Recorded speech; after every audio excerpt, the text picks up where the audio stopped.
noches, bienvenidos al Detector, el programa de Red Más y La Silla Vacía, en el que cada semana analizamos si lo que dicen los políticos colombianos es verdad o es mentira.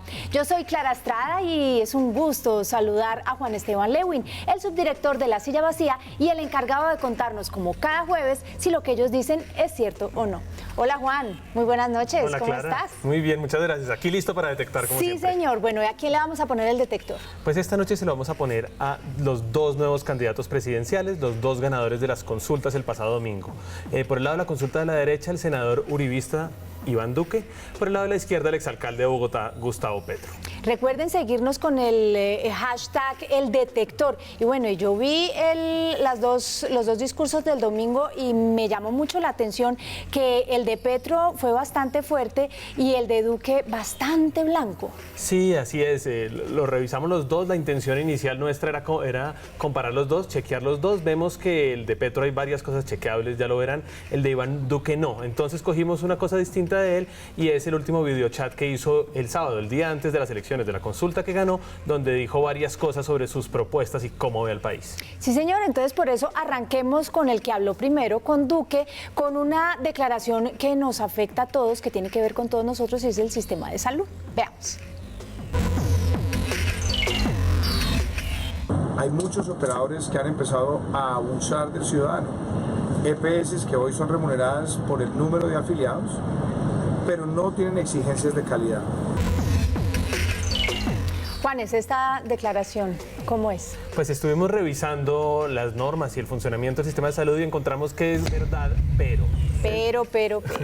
No, pero es verdad, que es lo más importante, es verdad que el principal mecanismo para definir cómo se le distribuye el dinero a las diferentes EPS es cuántos afiliados tienen. Es una cosa que se llama la unidad de pago por capitación, por cabeza, por persona, eso es lo principal. Pero, y este es el pero, él dice, y eso se queda solo ahí, no, en algunos casos específicos sí se revisa la calidad de los servicios que ellos entregan. Eso se hace en concreto hoy en día en dos enfermedades crónicas de alto costo, enfermedades de esas que los enfermos duran mucho tiempo enfermos y que le cuestan mucho al sistema, que son VIH, SIDA y la enfermedad renal crónica, y lo están pensando hacer también en hemofilia, pero sigue siendo una cosa muy marginal. Por eso, al final, lo que dice Iván en lo grueso es cierto, pero hay un pequeño detalle y es que esto que él propone ya se ha empezado a hacer.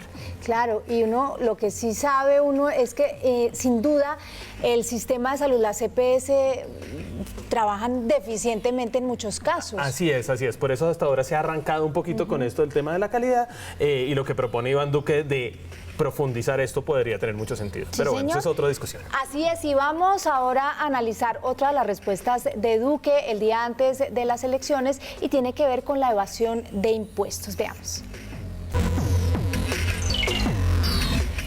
Yo creo que nosotros tenemos que hacer ahí una muy buena reingeniería, pero lo otro, enfrentar la evasión del impuesto de renta y de IVA que supera al año los 40 billones de pesos. Es una cifra seguramente grandísima, pero yo no entiendo mucho de números, entonces a mí me dicen 4 billones, 40 billones, y para mí termina siendo, pues sí, una diferencia, pero ¿cuánto es eso? Claro, pues él dijo que la evasión de impuestos de IVA y renta sumaban 40 billones de pesos, que para que se hagan una idea es como aproximadamente 4 veces la primera línea del metro de Bogotá. Encontramos que es exagerado, pero no es falso.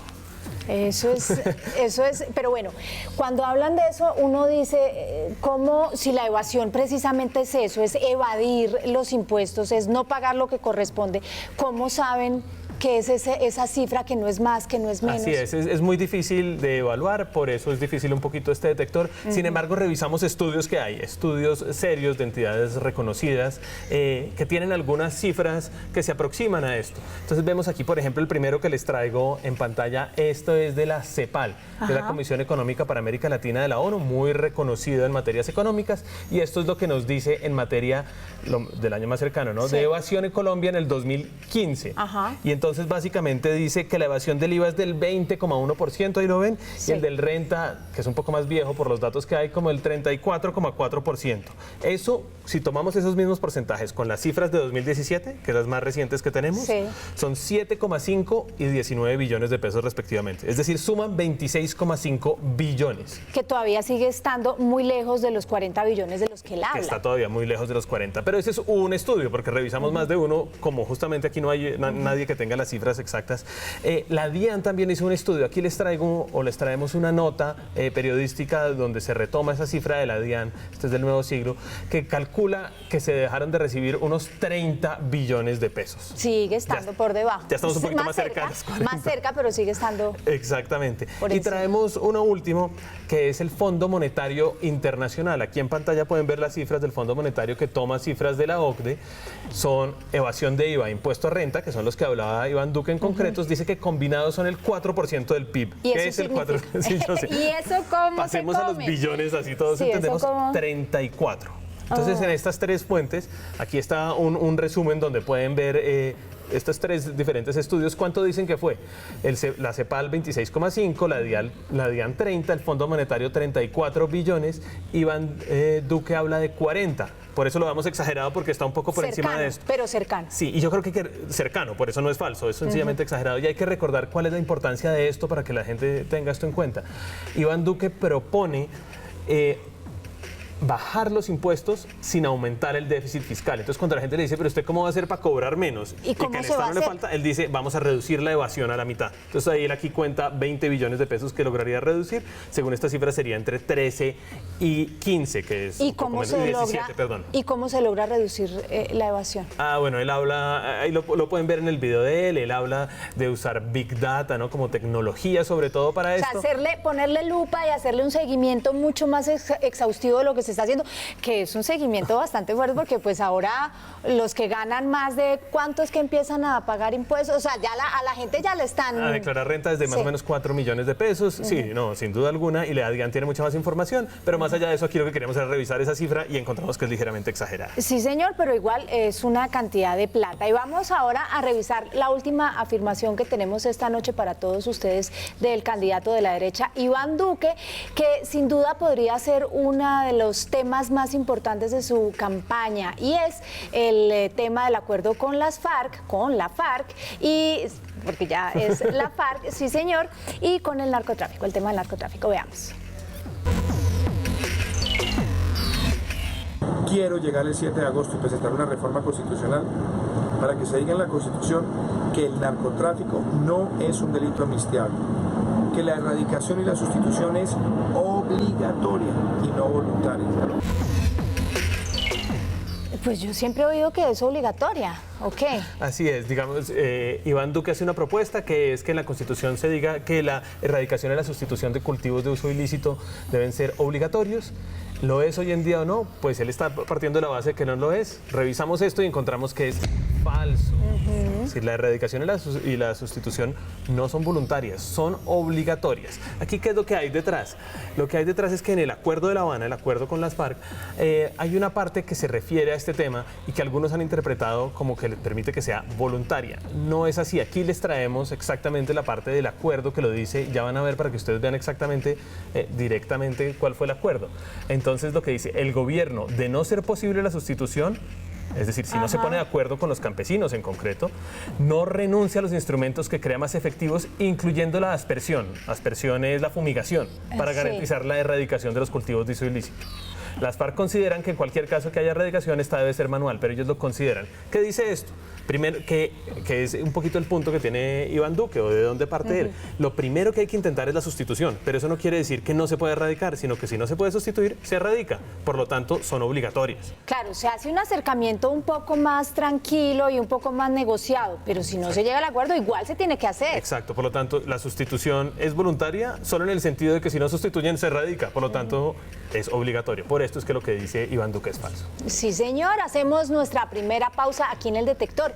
¿Quiere saber si lo que dijeron el fin de semana los candidatos elegidos en las consultas Iván Duque y Gustavo Petro es verdad o es mentira?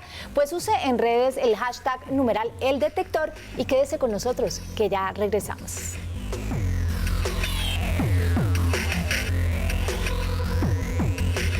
Regresamos al Detector poniéndole la lupa a los candidatos que ganaron las consultas el pasado domingo. Y ya revisamos 3 afirmaciones de Iván Duque, ahora revisamos las de Gustavo Petro. Sí, empecemos por una de las que dijo en su intervención, que habló de cómo habían quedado ellos dos, justamente Iván Duque y Gustavo Petro, cabeza a cabeza en las consultas. Sí, señor, y esto fue lo que dijo. logramos ganarle a Duque individualmente en todo el Pacífico colombiano, en el Putumayo, en el Chocó, triplicamos en Cauca, Nariño, en buena parte de la costa Caribe y en la ciudad de Bogotá débilmente. Y Duque nos logra sacar una ventaja bastante sólida en Antioquia, el eje cafetero, y menos sólida en departamentos como Santander, Norte, etc. Ese es el resultado. Juanes, estamos hablando de 4.038.101 de Duque contra 2.842.077 de... ¿Qué memoria? Yo no tengo esa memoria, no me atrevo a decir ni sí ni no. Pero, ¿Lo que él dice es así? Sí, así es. Él está comparando por departamento, revisamos si es cierto lo que dice y encontramos que es verdadero, pero... Es decir, hay una salvedad. A ver. Para revisar esto les construimos un mapa. Hicimos un mapa que les muestra a todos ustedes la diferencia entre ellos dos, concretamente departamento por departamento. Lo pueden ver ahora en pantalla. Lo que hicimos fue mirar votación en cada departamento, cuál fue la diferencia porcentual entre ellos. Entre más oscuro, entre más fuerte sea el rojo, quiere decir que Gustavo Petro le sacó un porcentaje mayor de votos, no necesariamente una cantidad mayor de votos, porque en Bogotá vota mucha más gente que en Vaupés, claramente. Es por porcentaje, comparando, digamos, cada departamento consigo mismo. Y entre más azul sea, pues ganó Iván Duque por un porcentaje mayor. Con esto así ya vemos, por ejemplo, que lo que dice Gustavo Petro de que él le ganó al Duque en el Pacífico es cierto. Mira, Chocó, Cauca, Nariño. En el Valle en realidad ganó Iván Duque por una diferencia muy, muy pequeña, entonces si lo toma uno en conjunto es cierto lo que dice Gustavo Petro. También dice que ganó en Bogotá por pocos votos, aquí no se alcanza a ver casi. Ahí medio, y uno alcanza a ver que es medio rojito, eso demuestra que es cierto. Esa rayita. Así es, dice que en buena parte de la costa Caribe es cierto, si miran la parte norte, la costa Caribe es cierto, ganó Iván Duque en San Andrés y ganó por muy, muy poco en el Cesar, que prácticamente no se ve, pero también es cierto lo que dijo Gustavo Petro. Lo último que dijo es que Iván Duque le saca una ventaja sólida en Antioquia del eje cafetero. Que claramente sí se ve. Se ve muy clara. Y menos sólida, dice, en Santander y norte de Santander. Ahí se equivocó con norte, mira que estaba un azul muy oscuro. El norte está oscurísimo, sí. En cambio Santander sí está un poco menos pálido. Fuerte. Entonces el primer pero sería lo de norte de Santander. El segundo es que él trata de mostrarse que quedaron como iguales, ¿no? Como yo gané en unos, yo gané en unos, usted en otros, pero los que no menciona, en prácticamente todos ganó Iván Duque. El azul fuerte del oriente. El azul fuerte de Casanare, Arauca, Vichada, uno menos fuerte, pero también azul en Tolima, Huila, en Boyacá y Cundinamarca es muy leve, pero también en el Meta. Entonces, en general, los que no mencionó, ganó Iván Duque y eso le cambia a uno la idea final de lo que dijo Petro, ¿no? Claro, eso es parte del panorama, no el panorama completo. Cuando a uno ya le cuentan todo el panorama, pues entonces uno ya se hace la idea, pero bien interesante este mapa. Nos da una claridad y nunca lo había visto, lo tenemos nosotros. Yo tampoco lo vi así, uno lo puede comparar con más cosas, pero creo que esto ya da muchas luces sobre Sí, señor, pero bueno, Petro tuvo unas declaraciones mucho más explosivas, veamos lo que dijo. Después de la abrupta e ilegal cierre de la revocatoria de Peñalosa, después de campañas que vienen presentándose de odio a través de las redes que no son investigadas por la Fiscalía, después de el atentado que sufrimos en Cúcuta y otros hechos de violencia, los hechos de hoy muestran un transcurso de acontecimientos que nos permiten afirmar el gobierno del presidente Santos y la registraduría, más el Consejo Nacional Electoral, no están ofreciendo las garantías que merece una campaña presidencial. Bueno, bastante fuerte porque habla de que esto es sistemático y que esto es muy complejo. Así es, lo estuvimos revisando sus diferentes argumentos porque son una serie de argumentos complejos, así es, y encontramos que es exagerado. Los vamos a ir desmenuzando uno a uno, ojalá nos alcancen a seguir, les doy un poquito de paciencia, les pido, y espero que lleguen con nosotros a la conclusión de que esto es exagerado. Entonces veamos el primero, uno de los más fuertes que dice Gustavo Petro es que hubo una supuesta ilegalidad de la registraduría al no digitalizar y escanear unos formularios llamados C14. ¿No? Claro, pero lo vimos durante 2 o 3 semanas él hablando de eso, pero se sabía que no se podía en las consultas, no pasó en la liberal, por ejemplo. Exacto, no pasó en la consulta liberal. ¿Por qué? Porque la ley sí obliga que sea así, pero digitalizado, pero no para consultas. Pero no para consultas, sino para elecciones. Por eso, en buena medida, el Tribunal Administrativo de Cundinamarca le negó una tutela a Gustavo Petro la semana pasada. Aquí les traemos como un pantallazo de lo que ocurrió. Y yendo al detalle, este es el fallo del tribunal que nos dice específicamente que hay otros mecanismos de control diferentes a escanear. Entonces aquí dice, voy a ir un poco rápido, pero dice, los testigos electorales, hacia la mitad abajo, recibirán copias de las actas parciales y definitivas del escrutinio y asimismo podrán dejar los registros que consideren pertinentes usando cámaras fotográficas y de video. Básicamente le dice, mire, digitalizar puede ayudar a que las elecciones sean más transparentes, pero no es un derecho, porque usted igual tiene unos testigos electorales que pueden llevar y pueden demostrar si hubo algún tipo de irregularidad. Y que ellos en últimas son los que avalan ese proceso. Sí, digamos. En ese momento. En ese momento ellos están ahí y tienen capacidad de acceder a todo. Entonces ese sería sobre el primer punto, sobre la ilegalidad. Ya vemos que no es cierto, por lo menos según dictaminó el Tribunal Administrativo de Cundinamarca, y no hay precedentes de eso. La segunda es que dice, faltaron tarjetones para las 2 consultas, y así se pone como a par con las muy sonadas quejas de la consulta de la derecha, ¿no? De Iván Duque, sobre todo de Alejandro Ordóñez, Marta Lucía Ramírez, etcétera, etcétera. Y nosotros en la silla vacía, de hecho, comprobamos que ocurrió en varios lugares, pero aquí les traemos una nota de nuestros colegas de RCN Televisión que desmienten varios de los puntos donde Gustavo Petro dijo ese día, no hay tarjetones naranja. Aquí lo pueden ver. A partir de las 12:30 del mediodía, el candidato presidencial Gustavo Petro comenzó a denunciar puestos de votación en los que, según él, se habían acabado o los jurados no entregaban los tarjetones naranjas de la consulta interpartidista.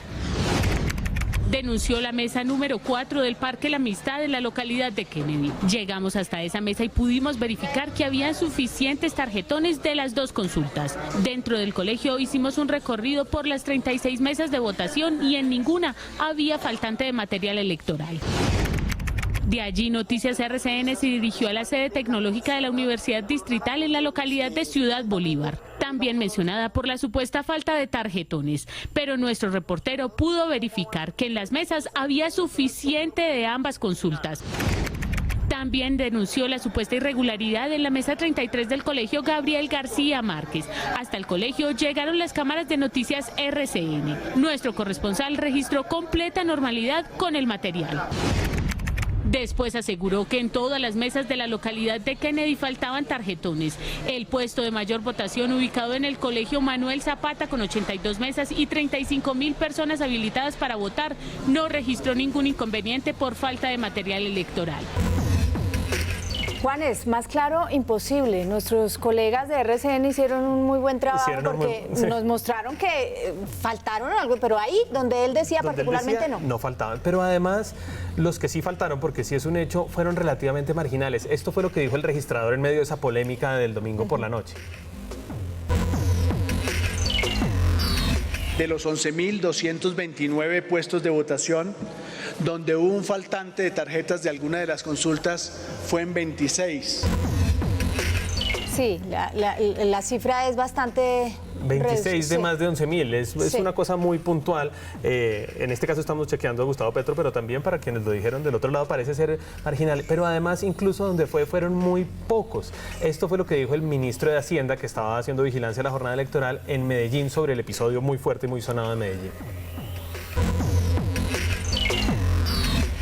Con respecto a las restricciones de tarjetones, especialmente en la ciudad de Medellín, rápidamente pusimos un mecanismo de reacción y respuesta inmediata, tanto por parte de la gobernación como por parte de la alcaldía de Medellín, para imprimir una gran cantidad de fotocopias, cerca de 50.000 fotocopias, que fueron distribuidas en los diferentes puestos de votación para que las personas pudieran utilizar esas fotocopias para las consultas. Bueno, ahí también podemos... Claro, entonces ahí qué es lo que nos dice el ministro para efectos Tener de parte saber del panorama. eso, para saber qué tan grave es eso. Entonces dice, repartimos 50.000 fotocopias y con eso se resolvió el problema en Medellín. Si digamos que Medellín fue una cuarta parte, no sabemos, fue lo más fuerte, pero digamos que fue una cuarta parte del faltante, 200.000 votos, que son bastantes votos, pero para los que ganaron la consulta, digamos, no es que esto haya hecho que Gustavo Petro deje de tener una cantidad muy significativa. Y además, de esos 200.000 puede incluir personas que sí pudieron votar, que votaron por otras elecciones. Entonces, es relativamente marginal. El problema fue menor. Lo que dice que le ocurrió a su consulta, como mostraron los de RCN, fue menor. Entonces, aquí también decir que hay falta de garantías cuando hubo un problema relativamente marginal, gravísimo, pero marginal. Eso iba a decir, pero igual es muy complejo. Igual es muy... O sea, cosas de esas no pueden ocurrir. Claro, y aquí nos falta su último argumento. Él dice, pero es que hay violencia contra mí en redes sociales, y recordemos estas imágenes de Cúcuta hace tan solo 2 semanas, ¿no? El carro blindado de él apedreado, inclusive según él con un disparo en este lado, pues que es muy fuerte. Eso en todo caso es cierto, hay una violencia que es preocupante y que sí puede demostrar falta de garantías. Entonces, como vemos, lo de la ilegalidad por los formularios C14 no es tal, lo de los tarjetones de la consulta existió pero fue relativamente menor, la violencia sí existe y es preocupante, por eso al final concluimos que esta afirmación es exagerada. Y nosotros volvemos a hacer una pausa acá en el detector, hoy poniéndole la lupa a las recientes afirmaciones de los candidatos a la presidencia que ganaron las consultas el pasado domingo. Recuerde escribirnos con el hashtag numeral El Detector. Ya regresamos.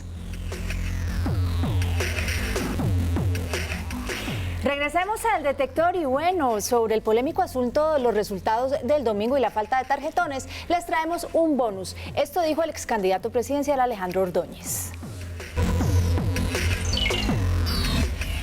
Porque lo que aconteció hoy fue un atentado a la democracia colombiana. Porque lo que aconteció hoy fue la decisión del Estado y de la institucionalidad para impedir a millones de colombianos para que ejercieran su derecho de elegir y ser elegidos.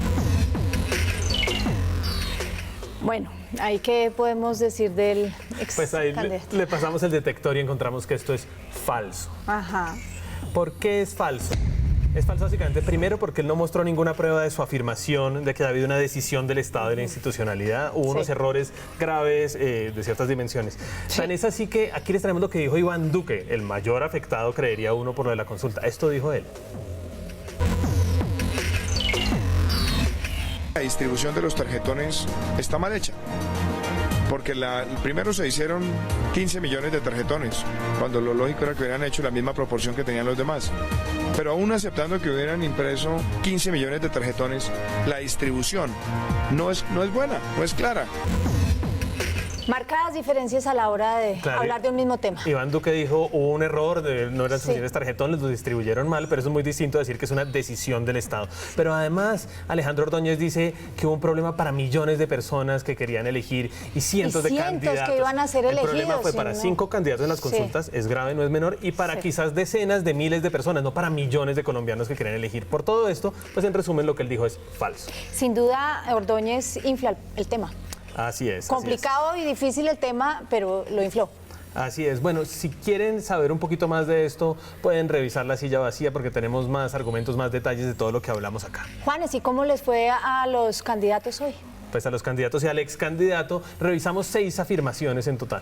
Encontramos 2 ciertas, 2 falsas y 2 exageradas en la zona gris, ¿no? Entonces está un poquito por todos lados, como siempre, ¿no? Como siempre, esto trae de todo un poco. Así es. A nosotros el tiempo se nos acabó, si esto es bueno o malo, pues ustedes toman sus propias decisiones. La cita es el próximo jueves, aquí a las 10 de la noche, para tener otras afirmaciones de los políticos colombianos y que ustedes elijan teniendo toda la información.